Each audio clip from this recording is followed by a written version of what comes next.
Assalamualaikum warahmatullahi wabarakatuh. Kami daripada grup kedua ingin membentangkan tentang konsep kejadian manusia menurut perspektif Islam dan Barat. Saya Nur Alia Kristina serta ahli kumpulan saya Muhammad Qawim Nazran Shah, Syahira Halina, Sharifah Liana, Muhammad Amir Faiz, Muhammad Iman Haras serta Nur Alia Batrisha. Saya akan memulakan pembentangan ini dengan pengenalan. Manusia iaitu kita makhluk yang sangat istimewa diciptakan oleh Allah ke muka bumi ini. Keunikan manusia ini boleh dilihat daripada segi pemberian akal yang berfikir dan juga pemahaman yang berbeza berbanding makhluk lain yang diciptakan oleh Allah iaitu haiwan dan tumbuhan. Dalam era kemodenan ini, ramai para ilmuwan di serata dunia mengaitkan sesuatu dengan sains dan teknologi. Namun dalam hal konsep kejadian ini, di dalam Islam Allah telah berfirman di dalam surah Al-Hajj ayat 5, "Wahai manusia, jika kamu ragu-ragu dengan hari kebangkitan, maka sesungguhnya kami telah menjadikan kamu daripada tanah, kemudian daripada setitis air mani, kemudian segumpal darah, kemudian daripada segumpal daging yang sempurna kejadiannya dan yang tidak sempurna, agar kami jelaskan kepada kamu dan kami tetapkan dalam rahim menurut kehendak kami sehingga waktu yang telah ditentukan.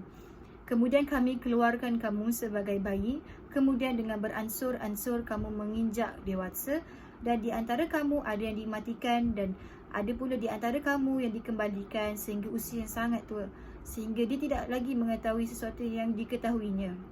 Dan kamu lihat muka bumi ini kering, kemudian apabila kami turunkan air hujan di atasnya, hiduplah muka bumi itu menjadi subur dan menumbuhkan berbagai-bagai jenis pasang tumbuhan yang indah." Berdasarkan tafsir ayat Al-Quran yang telah saya sebutkan sebentar tadi, proses kejadian manusia dalam Islam telah menunjukkan bukti kekuasaan Allah Subhanahu Wa Taala.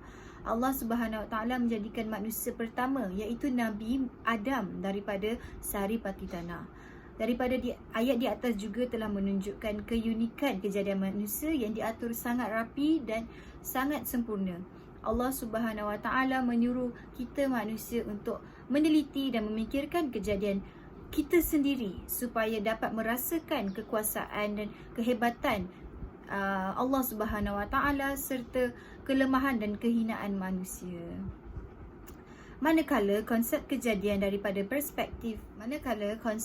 manusia ini menurut perspektif Barat sangat bertentangan dengan telah apa yang dinyatakan di dalam Al-Quran. Menurut Plato, iaitu ahli falsafah Barat yang terdahulu, memberi maksud manusia wujud di dua alam, iaitu alam idea, iaitu alam asal, dan alam nyata. Kebahagiaan dapat dibuktikan sempurna apabila manusia sampai ke alam idea tersebut. Selain itu, menurut ahli falsafah moden, iaitu teori yang terkenal, iaitu teori ini berpendapat bahawa asal-usul manusia adalah daripada kera-kera. Namun begitu, teori yang dikemukakan sangat lemah sifatnya kerana terdapat beberapa tentangan yang logik. Oleh itu, manusia dianggap sebagai sebaik-baik kejadian yang telah diciptakan oleh Allah dan juga ditugaskan untuk menjadi khalifah di muka bumi ini. Jadi, manusia perlu melaksanakan tanggungjawab yang diamanahkan dengan penuh amanah serta dedikasi dan menghargai darjat yang digunakan kepada kita bahawa kita adalah semula-mula kejadian yang telah diciptakan oleh Allah Subhanahu Wa Taala. Terusnya, pernyataan masalah. Tajuk kajian yang telah ditugaskan kepada kami ialah konsep kejadian manusia daripada perspektif Barat serta Islam. Manusia di serata dunia mempunyai pendapat mereka tersendiri dan berbeza tentang konsep kejadian manusia ini. Ini adalah kerana kita manusia telah didedahkan dengan pelbagai maklumat dan juga teori tentang konsep kejadian manusia. Malah, mereka juga mempunyai pendapat masing-masing untuk mempertikaikan maklumat ataupun teori yang telah didedahkan kepada mereka. Oleh itu, pemahaman tentang fahaman konsep kejadian manusia ini boleh diklasifikasikan berdasarkan agama yang diaduti oleh masyarakat. Dalam agama Islam, kita percaya bahawa konsep kejadian manusia ini telah disebut dalam Al-Quran dengan sangat terperinci dan juga sahih. Manakala bagi agama lain, mereka mungkin mengikuti dan mempercayai pendapat mengikut apa yang telah ditafsirkan oleh ahli falsafah-falsafah mereka yang bertentangan dengan Al-Quran. kesannya timbullah konsep-konsep kejadian manusia yang tidak logik dan hanyalah teori semata-mata. Jadi, kajian saintifik telah dilakukan bagi membuktikan konsep kejadian manusia ini yang disebut dalam Al-Quran adalah benar. Kajian saintifik telah menunjukkan keperincian yang disebut di dalam Al-Quran tentang proses kejadian manusia adalah sama dengan hasil kajian tersebut. Hasil daripada penyelidikan tersebut telah membuatkan ramai orang barat yang dahulunya berpegang teguh kepada fahaman dan teori konsep kejadian manusia, menurut ahli falsafah mereka kini beralih kepada kebenaran dan ajaran di dalam Al-Quran. Oleh itu, penyelidikan kajian saintifik ini juga telah menunjukkan betapa lemahnya teori serta fahaman ahli-ahli falsafah barat kerana tiada bukti yang kukuh untuk menjustifikasikan fahaman mereka. Seterusnya, objektif kajian. Kajian ini dilakukan untuk mengenal pasti konsep manusia serta proses kejadiannya menurut perspektif Islam dan Barat. Yang kedua, kajian ini dilakukan juga untuk mengenal pasti kelemahan konsep kejadian manusia dari perspektif Barat kerana terdapat beberapa pencagahan. Kajian ini juga dilakukan untuk mengetahui perbezaan konsep manusia menurut perspektif Islam dan Barat serta kesahihan. Assalamualaikum dan salam sejahtera. Nama saya Alia Patricia dan saya akan membentangkan tentang kajian literatur tentang kejadian manusia melalui perspektif Islam dan Barat. Pandangan mengenai kejadian manusia dari perspektif Islam dan Barat daripada beberapa sumber telah kami gunakan. Untuk kajian ini mempunyai pendapat mereka yang tersendiri. Kejadian dan asal-usul manusia adalah perbincangan yang tidak akan ada pengakhirannya. Al-Quran menjelaskan bahawa manusia diciptakan oleh Allah dan terdapat pelbagai penulisan yang menyatakan perkara yang sama, walaupun terdapat variasi kepercayaan dari pandangan cara penciptaan. Isu kejadian manusia ini menjadi tumpuan bagi orang moden kini apabila teori evolusi Charles Darwin mendapat perhatian melalui bukunya iaitu Origin of the Species. Teori evolusi Charles Darwin menyatakan bahawa manusia berasal dari satu proses evolusi yang dimulai dari zat yang paling sederhana sehingga terbentuknya manusia yang dikatakan sebagai makhluk yang amat kompleks. Proses evolusi ini boleh memakan masa sehingga berjuta-juta tahun.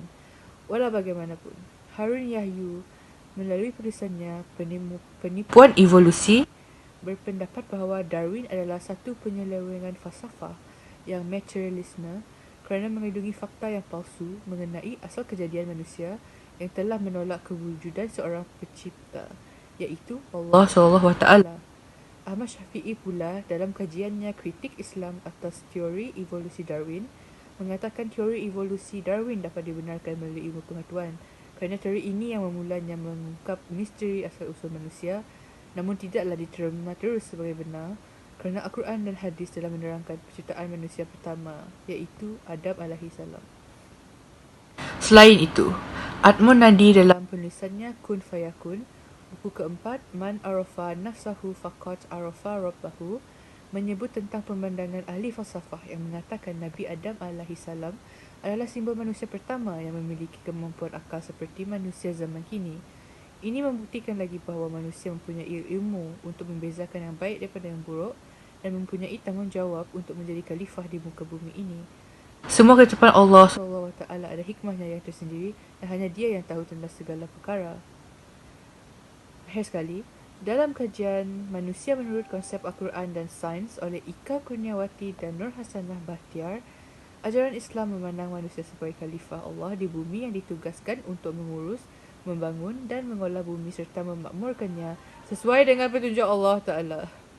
Firman Allah ayat 165 surah Al-An'am ditafsirkan, dan Dialah yang menjadikan kamu penguasa-penguasa di bumi dan Dia meninggikan sebahagian kamu atas sebahagian yang lain beberapa darjat untuk mengujimu tentang apa yang diberikannya kepadamu.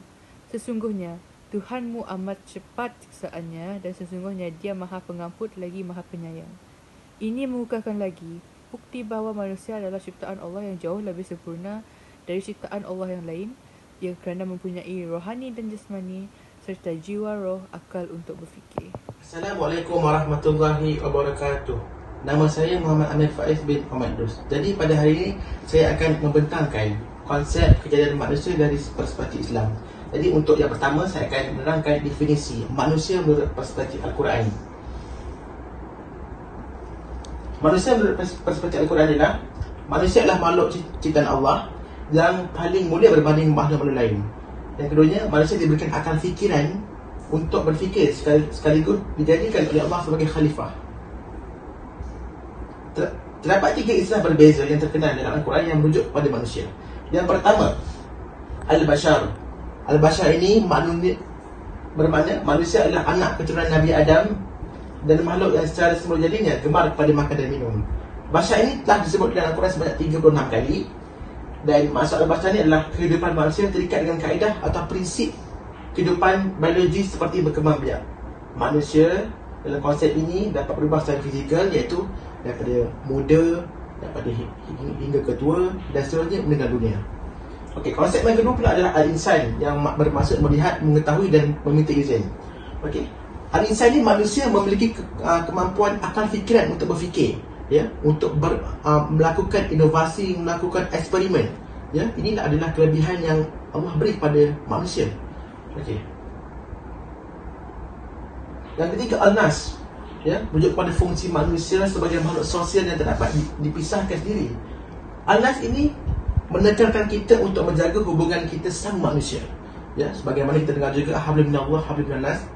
Kita menjaga hubungan Allah, kita jaga hubungan dengan manusia.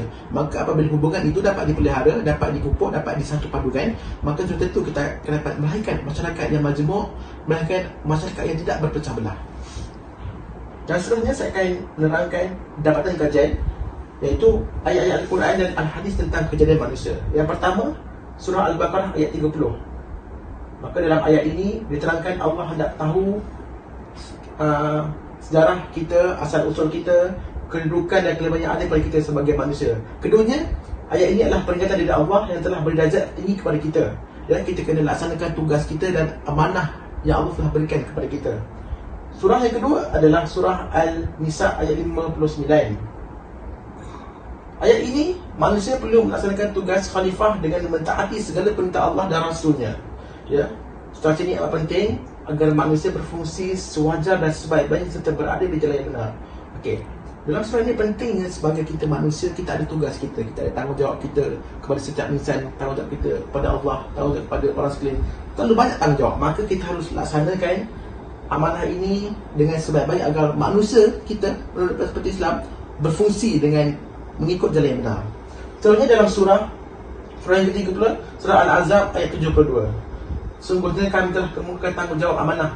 Ya, ayat ini juga menceritakan tentang tanggungjawab manusia. Ya, tanggungjawab manusia untuk kita sempurnakan. Dan dalam ayat ini juga menerangkan tentang kezaliman. Allah melarang untuk melakukan kezaliman. Okey. Menurut perspektif Islam, terdapat 6 peringkat dalam proses pembentukan manusia. Pertama ialah nutfah. Ianya peringkat yang berlaku selepas persenyawaan ataupun minggu pertama. Ianya bermula selepas berlakunya percampuran air mani seperti dalam firman Allah Subhanahu wa taala dalam surah Al-Insan ayat 2, sesungguhnya kami telah menciptakan manusia daripada setitis air yang bercampur dan kami mengujinya dengan perintah dan larangan. Oleh itu kami menciptanya untuk mendengar dan melihat. Menurut Jubair Al-Tabari, maksud nutfah berasal daripada perkataan nut yang membawa arti air yang sedikit di dalam sebuah telaga. Maksud amsaj pula berasal daripada mas'ij yang membawa maksud bercampur. Oleh itu, maksud ayat di atas ayat sebelum ini, iaitu surah Al-Insan ayat 2, membawa erti sesungguhnya Allah Subhanahu wa taala mencipta manusia daripada air mani lelaki dan perempuan. Daripada nutfah inilah Allah Subhanahu wa taala menciptakan anggota-anggota badan, tingkah laku yang berbeza-beza dan juga lelaki dan perempuan. Daripada nutfah lelaki pula terbentuknya saraf, tulang dan fakulti. Manakala daripada nutfah perempuan pula terbentuknya darah dan daging. Peringkat kedua adalah alaqah. Alaqah berlaku pada hujung minggu pertama ataupun hari ke-7. Telur yang disenyawakan itu akan tertanam di dinding rahim ataupun koror makin pada hari ke-7. Selepas itu kami, iaitu Allah, mengubah nutfah kepada alaqah seperti dalam firman Allah Subhanahu wa taala dalam surah Al-Mu'minun ayat 14 yang bermaksud kemudian kami mengubah nutfah kepada alaqah. Kebanyakan ahli tafsir bersependapatan bahawa alaqah membawa erti segumpal darah. Namun alaqah sebenarnya ialah suatu benda yang amat seni yang diliputi oleh darah. Alaqah juga membawa maksud yang berbeza-beza, seperti sesuatu yang bergantung atau melekat, pacat atau lintah, dan suatu buku atau ketulan darah. Peringkat alaqah adalah peringkat pada minggu pertama hingga minggu ketiga dalam rahim ibu. Peringkat ketiga pula ialah peringkat pembentukan muqdah. Pembentukan muqdah ini dikatakan berlaku pada minggu keempat. Perkataan muqdah ini disebut sebanyak 2 kali di dalam Al-Quran, iaitu pada surah Al-Hajj ayat 5 dan juga surah Al-Mu'minun ayat 14. Allah berfirman dalam surah Al-Mu'minun, lalu kami ciptakan darah yang beku ini kepada seketul daging. Dalam peringkat ini sudah berlakunya pembentukan otak, saraf tunjang, telinga, dan juga anggota-anggota yang lain. Selain itu, sistem pernafasan bayi juga sudah terbentuk. Pilus yang tertanam di dalam otot-otot ibu kini mempunyai saluran darahnya tersendiri. Jantung bayi pula sudah mulai berdegup. Untuk perkembangan seterusnya, darah mula mengalir dengan lebih banyak dan membekalkan oksigen dan pemakanan yang mencukupi untuk bayi. Menjelang minggu ke-7, sistem pernafasan bayi akan bermula berfungsi dengan sendirinya. Peringkat keempat ialah peringkat izam dan lazim. Peringkat ini berlaku pada minggu ke-5, ke-6 dan ke-7. Dalam peringkat ini berlakunya pembentukan tulang yang mendahului pembentukan otot-otot. Apabila tulang belulang telah terbentuk, otot-otot tersebut akan membungkus rangka itu. Dalam surah Al-Mu'minun ayat 14, Allah berfirman yang bermaksud, lalu kami mengubah pula muqdah itu menjadi izam dan kemudiannya membalutkan izam dengan daging. Kemudian pada minggu ke-7 akan terbentuk pula satu sistem yang kompleks. Pada tahap ini, perut dan usus, seluruh saraf, otak, tulang belakang akan terbentuk. Serentak dengan itu, sistem pernafasan dan saluran pernafasan daripada mulut ke hidung dan juga ke paru-paru akan mula kelihatan. Begitu juga dengan organ pembiakan, kelenjar, hati, buah pinggang, pundir kencing dan lain-lain terbentuk dengan lebih sempurna. Kaki dan tangan juga mula tumbuh. Begitu dengan mata, telinga dan mulut terbentuk dengan semakin sempurna. Pada minggu ke-8, semuanya akan sempurna dan lengkap. Peringkat kelima dikenali sebagai Nakhsha Halqan Akhar. Peringkat ini berlaku pada minggu ke-8 dan beberapa perubahan akan berubah lagi. Perubahan pada tahap ini bukan lagi pada embrio, namun sudah masuk ke peringkat janin. Pada bulan ketiga, semua tulang-tulang janin telah terbentuk dengan sempurnanya. Kuku-kuku bayi pun mula bertumbuh.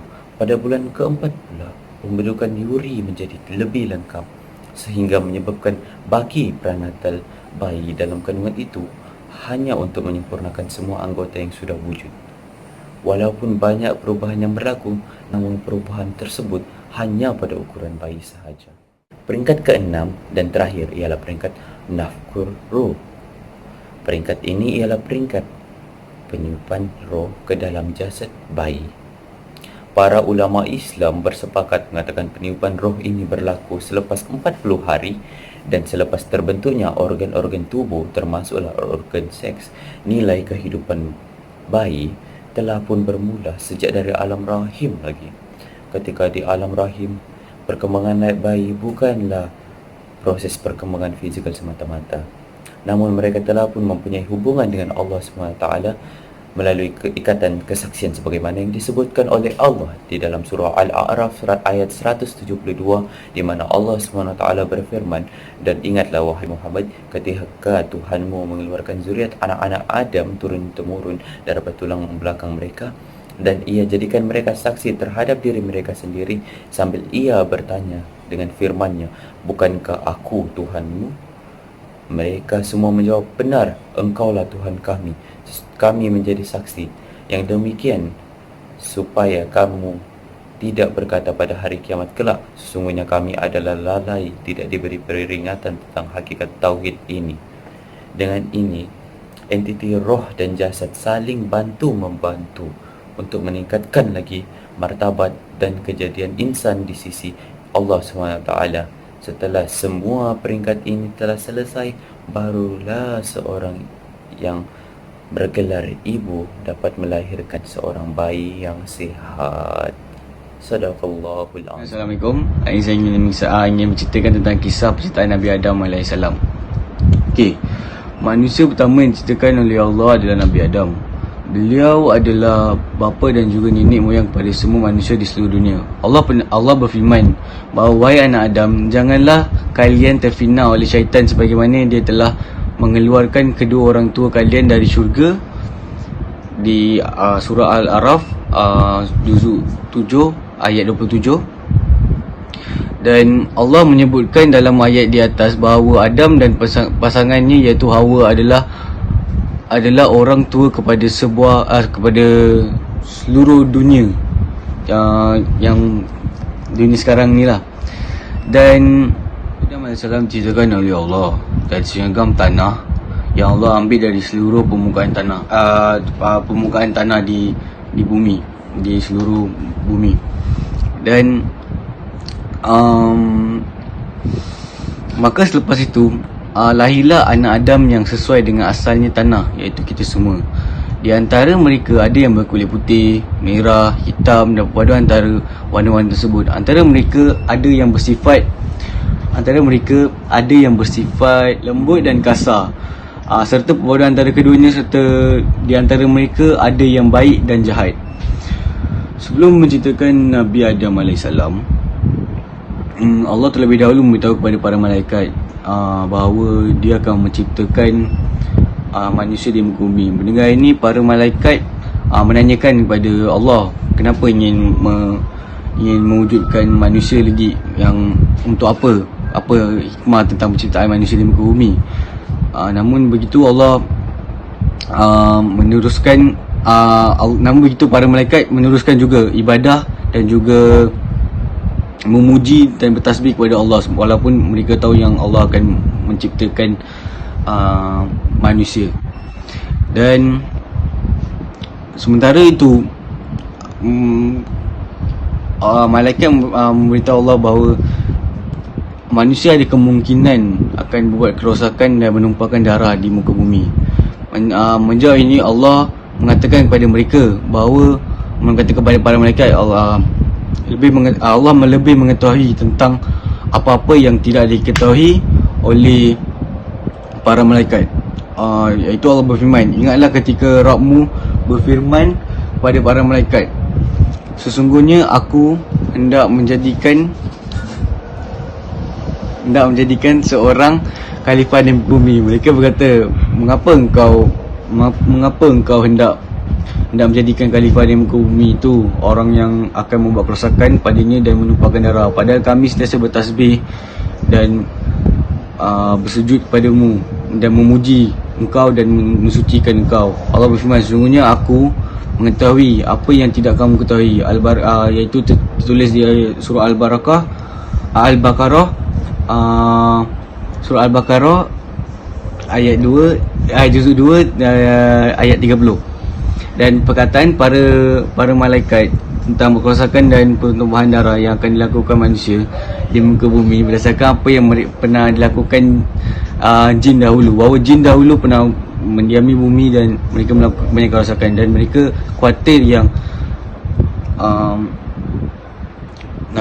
Nabi Adam iaitu manusia biasa akan melakukan sebegitu rupa juga. Assalamualaikum. Sebelum saya menerangkan tentang teori yang dinyatakan oleh Charles Darwin, saya akan menerangkan sedikit tentang pendidikan dan juga agama beliau. Charles Darwin ialah seorang lulusan sarjana muda teologi dan juga beragama Kristian. Teori beliau menyatakan bahawa manusia berasal daripada binatang, khususnya daripada binatang yang berupa mawas. Beliau juga mengatakan bahawa manusia adalah makhluk spesies yang unik kerana mereka mempunyai akal fikiran dan mampu menggunakannya untuk menjalani kehidupan seharian. Manusia juga mempunyai fizikal dan roh. Komponen fizikal merangkumi anggota badan, manakala roh pula ialah sesuatu yang wujud tetapi tidak dapat dilihat secara zahir. Terdapat dua teori yang membahas tentang falsafah kejadian manusia, iaitu daripada pandangan barat dan juga daripada pandangan Islam. Bagi pandangan barat, Charles Darwin telah mengemukakan teori proses evolusi makhluk. Teori ini menyatakan tentang penciptaan makhluk yang tertinggi, iaitu manusia. Bukti yang dikemukakan ialah berupa fosil. Di sini, makhluk tersebut menyerupai seperti manusia dan juga beruang. Fosil dijadikan bukti yang kukuh untuk menyatakan bahawa evolusi pernah terjadi. Ia boleh dilihat pada tahun 1891 di mana Ngawi telah menjumpai fosil-fosil manusia kera.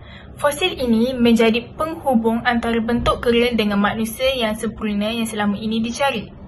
Oleh sebab itu, ia disebut sebagai Pithecanthropus erectus. Pithecanthropus bermaksud kera, Anthropus pula bermaksud manusia dan erectus pula bermaksud diri. Makhluk ini berdiri tegak seperti manusia dan tingginya adalah kurang sedikit daripada manusia kerdil. Tetapi, mereka tidak mempunyai otak seperti manusia sempurna. Malahan, mereka mempunyai otak seperti kera. Teori ini dianggap berlawanan dengan kepercayaan bahawa manusia dan alam adalah dicipta oleh Tuhan. Hal ini kerana teori ini menyatakan bahawa kejadian alam adalah secara kebetulan sahaja. Jadi, teori ini menunjukkan dan beranggap bahawa kejadian manusia dan alam tidak mempunyai sebarang kaitan dengan Tuhan.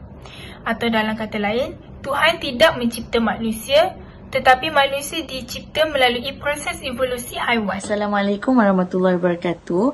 Seterusnya, saya akan membincangkan tentang teori evolusi yang dikemukakan dalam buku Charles Darwin. Jadi, proses evolusi ini tidak hanya terjadi kepada manusia, tetapi ianya juga jadi kepada haiwan-haiwan. Ianya boleh dilihat dalam teori air ke darat, iaitu teori yang menyatakan bahawa ikan-ikan satu masa dahulu tidak mempunyai sumber makanan dan ianya berhijrah ke darat dan menjadi biawak.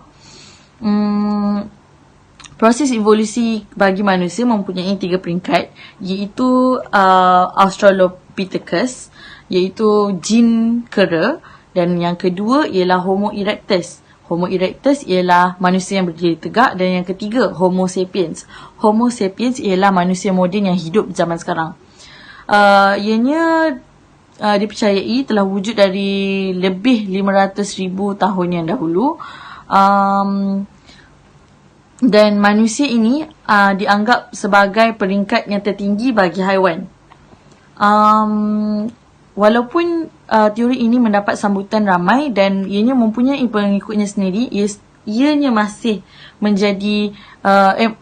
mendapat kritikan dan menjadi topik untuk perbincangan para ilmuwan. Ianya kerana teori ini tidak logik dan juga hanya berlandaskan kepada kepentingan biologi semata-mata. Ianya dianggap sebagai penyelewengan falsafah yang mempengaruhi orang ramai.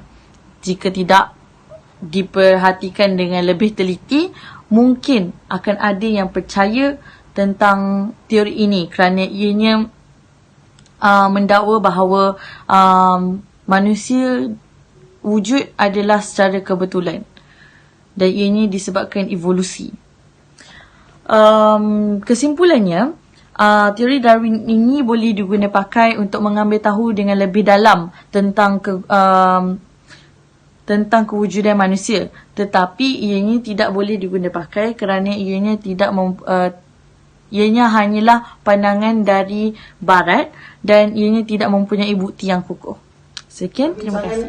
kita akan membandingkan konsep perjalanan manusia dari perspektif Islam dan Barat. Okey, secara ringkas ya. Dari perspektif Islam kita ketahui manusia berasal daripada Adam yang diciptakan daripada tanah, alti, al-turab, asasan dalam bahasa Arabnya. Terdapat 5 elemen kejadian manusia: jasad, roh, akal, nafsu dan hati. Ya, seperti kita ketahui dari segi proses kejadian manusia, untuk Islam dijadikan 7 peringkat. Ada air mani, segumpal darah, seketul daging, pergutakan tulang, tulang daripada daging, lembaga lengkap dan air sekali dihitung karung. Okay, dari perspektif Barat pula, manusia sebagai homo sapiens dalam bahasa Latin yang bermaksud memegang peringkat tertinggi dalam teori Charles Darwin mengatakan manusia berasal daripada monyet. Okey, perbelanjaan tinggal di atas pokok, turun ke tanah, berjalan menggunakan kaki dan tangan dan berdiri tegak dan jalan menggunakan kedua kaki. Okey. Selain itu kami juga membandingkan fungsi manusia menurut Islam dan fungsi manusia menurut Barat. Kami membandingkan. Jadi untuk sebagai orang Islam, fungsi kita manusia yang pertama untuk beriman, patuh kepada Allah dan meninggalkan larangannya, memakmurkan muka bumi, mengagihkan kekayaan sama rata agar orang-orang miskin dapat ditolong, dapat dibantu dengan melalui mengeluarkan zakat, memberi bumi daripada kerosakan. Okey. Seterusnya, fungsi manusia menurut Barat. Untuk Barat ni, mereka mementingkan unsur materialistik, iaitu keuntungan, kebenaran semata-mata. Mereka ni mementingkan kebenaran saja. Ya. Mereka tidak perlu memikirkan tentang sistem riba. Dalam Islam, kita riba, Allah melarang sekerasnya untuk riba dengan riba. Maka untuk Barat, mereka tidak fikir tentang itu. Mereka boleh fikir apa saja. Mereka tidak ada sebarang yang halal haram. Mereka boleh buat apa saja. Okay, jadi kesimpulannya pada bagian konsep ini, konsep manusia sebagai Al-Quran yang disebut dalam Al-Quran sangat berbeza dengan fahaman daripada Barat. Yang kedua, Al-Quran sahaja menyatakan fungsi manusia di muka bumi ini yang akan diadili di dalam akhirat. Dan yang akhir sekali, sebagai manusia, kita harus sebagai manusia yang beragama Islam, kita harus berpegang pada teori kejadian manusia dari perspektif Islam dan bukan Barat. Sekian sahaja dari saya. Kesimpulannya, konsep kejadian manusia dari perspektif Islam dan Barat mempunyai teori mereka yang tersendiri. Walau bagaimanapun, konsep kejadian manusia dari perspektif Islam dianggap lebih relevan dan terbukti sehingga masa kini. Oleh itu, manusia dianggap sebagai makhluk yang paling mulia dan sebaik-baik kejadian di muka bumi. Mereka juga telah menjadi khalifah di muka bumi ini dengan menjalankan tugas dan tanggungjawab mereka yang merupakan amanah Allah SWT. Kita sebagai manusia haruslah memikul amanah tersebut supaya dirahmati oleh Allah serta dihormati oleh orang lain atau masyarakat. Pengisian rohani dan akidah amatlah penting bagi melakukan tugas tersebut agar ia dapat dilancarkan. Sesungguhnya setiap kejadian ada kepentingannya, seperti kita manusia dipertanggungjawabkan untuk mentadbir alam ini sebaik-baiknya. Dengan kelebihan akal fikiran berbanding makhluk lain, manusia dapat melakukan keputusan secara rasional serta dapat membezakan yang baik kepada yang buruk. Konsep kejadian manusia seperti yang telah dinyatakan di dalam Al-Quran adalah berbeza fahamannya dan pegangannya bila dibandingkan dengan perspektif Barat. Al-Quran jelas menyatakan mengenai fungsi manusia di muka bumi yang akan diadili pada hari akhirat. Walau bagaimanapun, manusia juga haruslah seimbang dalam mencapai kehidupan dunia dan akhirat agar dipandang mulia oleh Allah SWT dan orang lain. Sekian itu sahaja daripada saya. Terima kasih.